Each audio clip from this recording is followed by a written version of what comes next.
In the summer of 1899, when thunderclouds hovered like omens over the jagged slopes of Mount Geisterlicht and the air in Bavaria turned heavy with a silence that made even birds pause their song, the world tilted slightly, unseen by most but undeniable to those who watched from the hidden towers of the church.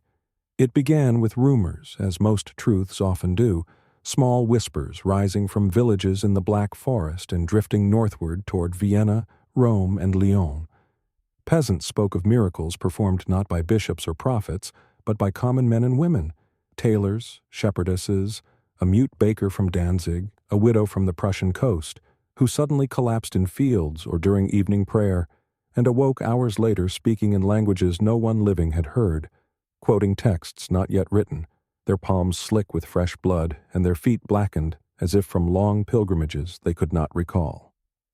A woman in Tyrol laid her hand upon her dying son, and the boy sat up gasping, eyes wide as though remembering a fall from heaven. In a monastery near Milan, a boy of 13 recited in perfect Aramaic a gospel no one had ever taught him. A coal miner from the outskirts of Essen touched a blind man's face and wept as the man screamed at the sight of the sun. These were not isolated. Over the span of 2 weeks, 10 such individuals were identified, each unknown to the other, each devout in their own way, and each suddenly imbued with signs of sanctity that defied natural law. The Vatican, already straining under modern skepticism and the rise of science, dismissed the first reports as regional hysteria. But when letters signed by bishops and abbots began pouring in, some sealed in wax, others written in shaking Latin, they could no longer ignore the weight of the signs. The Holy See dispatched a secret delegation under the cover of a theological symposium. The group included, had not rung since 1738, their ropes long since rotted.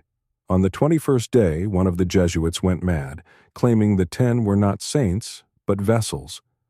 Clay vessels filled with borrowed fire, he wrote before leaping from the tower with pages of scripture stuffed into his mouth. The Vatican hushed it as an accident. The watch continued. The rain thickened into hail. Time felt strange on the mountain, with priests reporting hours vanishing between candle lightings. The chosen ate nothing, drank only rainwater, and stared blankly at stone walls. On the 40th night, July 3rd, the fog that had clung to the mountain all summer rolled back as if inhaled by the earth itself. At twilight, beams of light, golden, silent, and unbroken, descended from the clouds, piercing through the cloister's roof and illuminating each cell. Witnesses would later say it was like staring into the mind of God, unspeakable, infinite, silent. The 10 saints spoke in unison, chanting a single phrase in a dialect that no Vatican linguist could decipher. Then the beams vanished, the candles went out, and silence fell so complete that even the wind refused to return. At dawn, the 10 were found dead in their cells, hands folded across their chests, eyes closed, mouths smiling faintly. Their bodies were warm. Their skin showed no signs of rigor, not one mark of violence. The Vatican recorded their deaths as divinely sealed. Plans were quietly set in motion to canonize all 10, an unprecedented move. Murals were drafted, names debated, prayers composed. But on the 7th day after their death, before any of the canonization rites could begin, a nun in Warsaw claimed to have seen the widow from Prussia walking barefoot along a frozen riverbank. The next day, a coal miner in Essen screamed that his cousin, the stigmata healer, had knocked at his door in silence and walked away. In Paris, a priest fell. They returned not as martyrs, not as symbols of divine victory, not as the eternalized paragons the Church had prepared to canonize, but as something colder, something deeply wrong, as if the fabric of heaven had folded them into itself and spit them back out unwashed, still slick with the unknowable, their souls draped in a silence that made even the devout tremble. And when they came, they did not return to the cloister at Geisterlicht, nor to the hands of Rome, but each to the place of their earliest origin, the land of their childhood bones, the very soil that remembered their first weeping, Calabria, Paris, the forests of Prussia, the coasts of Belgium, and the spired rooftops of Vienna, where they arrived unannounced, not by carriage, not by train, not by any earthly means, but simply appeared as if they had always been standing there, waiting for the world to notice, barefoot, their clothing unchanged from the day of their death, their wounds still wet and glistening, yet their faces betraying no pain, no joy, no comprehension of time past or purpose gained, only that they had crossed and returned, and whatever lay beyond had followed them back in the echo of their silence. In a fire-blasted Calabrian village whose chapel had burned weeks earlier in a lightning storm that split the altar stone in two, the widow from Prussia was seen walking barefoot across smoking coals where the pews once stood, her eyes wide and unblinking, her black dress unburnt, her mouth slightly open as though whispering to something no one else could hear. Children followed her until she turned her gaze upon them, and one by one they wept and fled. A priest tried to speak to her, offering a crucifix with shaking hands, only for the silver to tarnish instantly in his palm, while a murmur of ancient words crept into the rafters and made the remaining wood of the chapel crack in protest.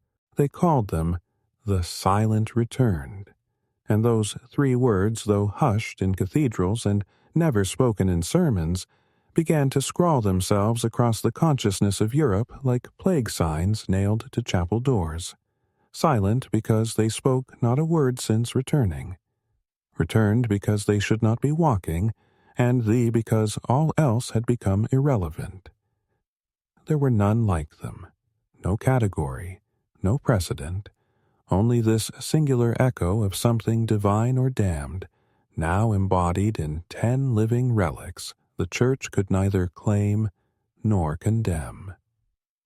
In Vienna, a childless midwife awoke to find one of the 10, once a mute boy from Warsaw, standing at her bedside, his feet covered in ash, his breath smelling of blood and incense, and though he did not speak, he placed his hands on her womb and smiled before vanishing into a fog that had no source. 9 months later, she birthed triplets, each with eyes that never blinked, and hearts that beat out of rhythm with the world. In the Belgian city of Bruges, a bishop's heart gave out as he offered communion to the coal miner returned from Essen, who sat silently at the end of the pew, his tongue black, his lips stitched shut with threads of thorns no one could explain, and yet his presence made the candles flicker in reverse, their flames bending away from the altar. Time warped around them. People who approached too close reported strange sensations. One nun lost 3 hours while touching the hand of the Parisian baker. A stable boy who tried to follow the widow in Calabria came back aged and gray-haired. A priest who attempted confession with the Cologne girl disappeared for a full day, only to return stuttering numbers that matched the coordinates of stars not yet discovered. Animals refused to be near them. Dogs howled, birds crashed into walls, and horses refused to cross paths where their footprints had appeared. No rite. Scripture would remain intact in their presence. Pages curled, ink bled away. Crucifixes twisted until unrecognizable. In one case, a confessional booth burst into flame when one of the returned stepped into the nave. Yet they never harmed a soul directly, never lifted a hand, never spoke a threat.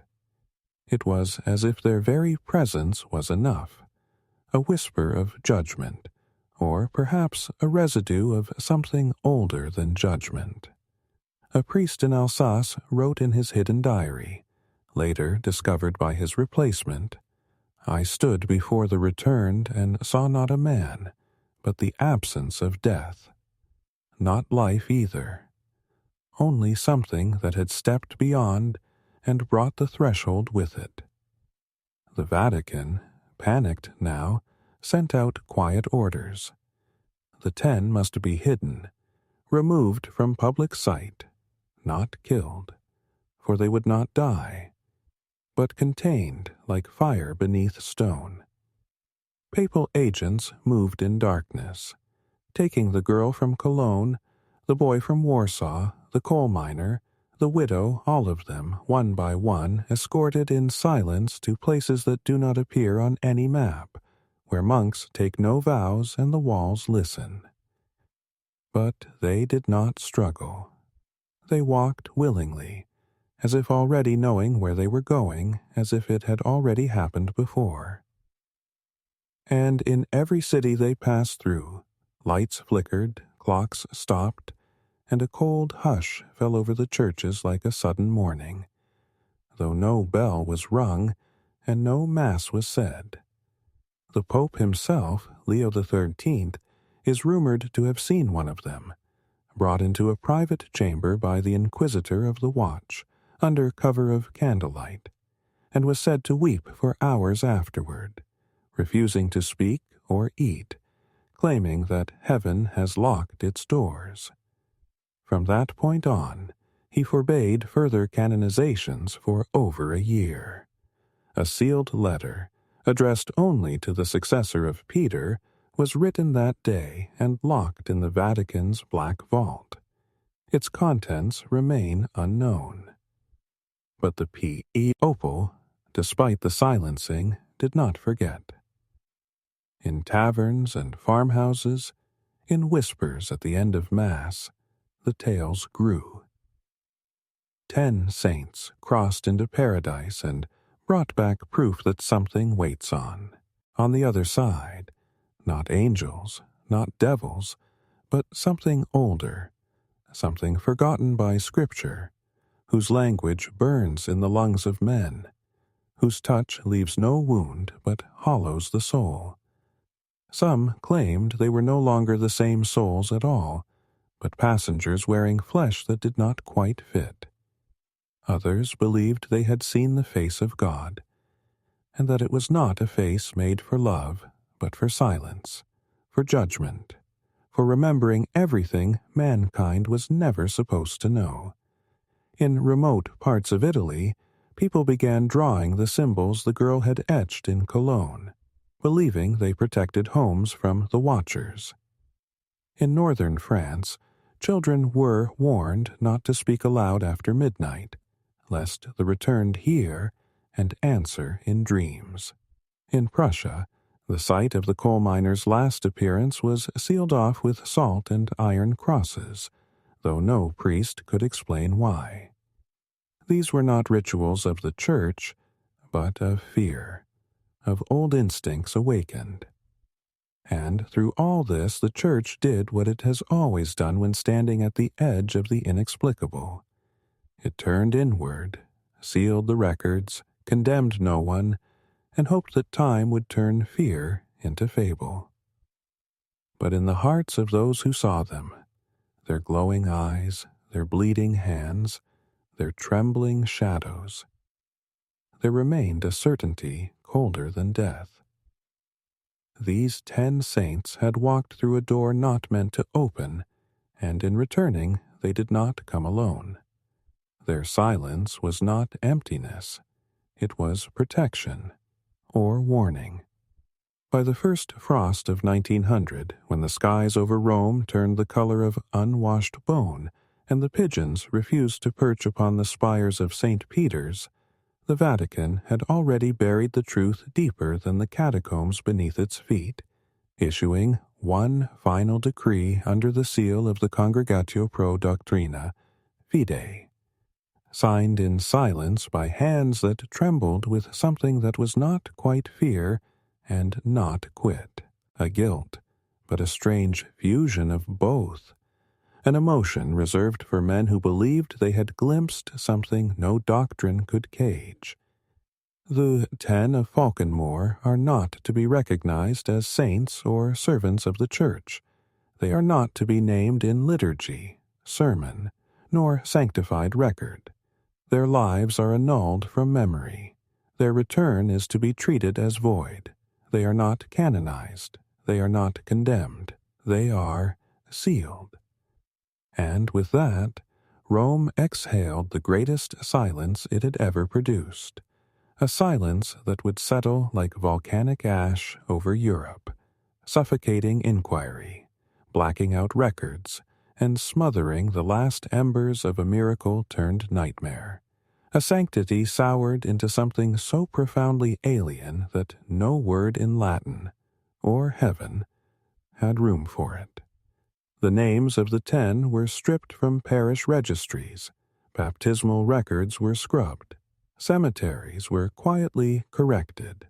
All letters, diaries, witness statements, and ecclesiastical correspondence referencing the 40-day watch of Mount Geisterlicht were retrieved by agents of the Holy See dressed in plain cassocks, their faces never remembered. Their presence followed by a flickering of candlelight and a sudden thickening of the air. These men were archivists of oblivion, trained not only in theology and Latin, but in the art of unmaking truth, and what they could not burn they buried, sealed beneath the Archivum Secretum Vaticanum, the infamous Black Vault, where only the dead and the ordained dared tread. Here, in chambers lower than papal tombs and older than the basilica itself, guarded by codes older than canon law, lay the box, black, iron-banded, unmarked, humming faintly with a sound that no one could ever identify, but which grew louder the closer one dared approach. Within it, they say, were the blood-soaked linens from the cloister beds, each still warm to the touch, the broken crucifix from the Parisian cathedral, etched in frost despite the summer heat, and the final pages of the watch's report, penned in a trembling hand, and ending not with a signature, but a single phrase repeated 12 times. They did not come back alone. It might have ended there, sealed, forgotten, swallowed like so many uncomfortable truths before it, had it not been for Brother Henry Weiss, a simple Cistercian monk from Salzburg, who had served during the watch as a scribe and assistant to the Inquisitor, and who had seen, by accident or divine punishment, what lay behind the door of cell 3 on the 39th night, when the bleeding stopped and the candle flame folded inward like an imploding star. Weiss was not remarkable. A thin man with weak eyes and weaker lungs, barely past his novitiate vows, whose only distinction was his gift for copying text with unbroken accuracy. But what he saw shattered something in him that would never mend. And though the Church dismissed his accounts as the ramblings of a man touched by spiritual exhaustion, the truth is that Weiss never spoke again after that night. Not in voice, not in writing. Except for a single journal he kept, written entirely in secrecy, smuggled out by a dying novice who'd once shared his cell, and passed to a librarian in Prague, whose name has long since been scratched from history. The journal's cover bore no title. Inside, the first line read, "They were taken, not by heaven, not by hell, but by something older. And they came back filled with its echo." What followed was not confession, not narrative, but a feverish blend of theology, astronomy, and geometry, a spiral of thoughts, maps, glyphs, and Latin phrases that could not possibly exist within the mind of a simple monk, referencing books no library ever held, scriptures lost before the apostles, and accounts of others who returned across millennia, none of whom remained human for long. Weiss wrote of the patterns their eyes followed in sleep, synchronized across separate rooms, of the way their bodies aligned with constellations that no longer matched the sky, of the chants they whispered not to God, but toward the earth, as if invoking something beneath it.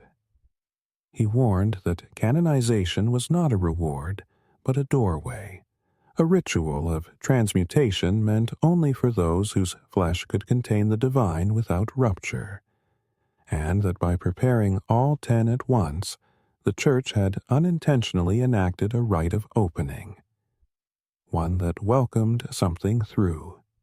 He described their silence not as absence, but as compression, as if their tongues withheld names so ancient that to utter them would fracture the spine of the world.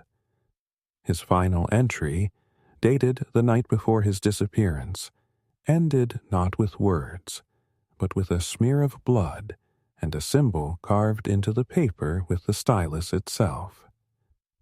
A spiral within a triangle within a human eye, crying a tear shaped like a key. The Church called it madness. They always do. But within weeks, Weiss was gone. His room found empty, his cot cold, his robe folded neatly on the floor, and his crucifix fused into the stone wall above his pillow, as though melted there by invisible flame. No search was made, no obituary written. His name, like the 10, was never again spoken in official circles. But legends, as the Church has learned too many times, have a way of surviving silence. In rural monasteries and among heretical sects, the story took root. The saints who returned became warnings, passed from old monks to frightened novices, as examples of why certain truths are better left buried. Some claimed the 10 still walked, ageless and patient, beneath the catacombs of Europe, or in the corridors of silent abbeys that no longer exist on maps. Others whispered that they had multiplied, that their silence was infectious, a kind of spiritual disease that rewrote the soul, leaving behind only the shape of humanity, not its content. In 1933, a priest in Galicia claimed to see one of them, recognizing the eyes, he said, not the face, in a crowd during Eucharist. He died of a stroke hours later. In 1957, a French theologian accused of heresy claimed that sainthood is a misreading of possession. His writings were burned. In 1984, a Vatican archivist resigned in the middle of the night and fled to Argentina, claiming he had heard voices in the silence of the vault. And still the Church says nothing. For how can it? To speak of the 10 is to admit they once walked through the veil and returned bearing not salvation, but a contagion of the unknowable. Not evil, not good, just other. They remain unburied, uncanonized, uncondemned. Their relics remain sealed in vaults too deep for memory, their names lost to every gospel, their images erased from every wall. But their silence lingers. It waits. It listens. And in the most secret corners of the Church, in the breathless gaps between prayers, there are those who believe the door was never closed, only watched, only measured, and that when it opens again, it will not be 10 who return. It will be all of them. And this time, they will not walk back into the world. They will bring it with them.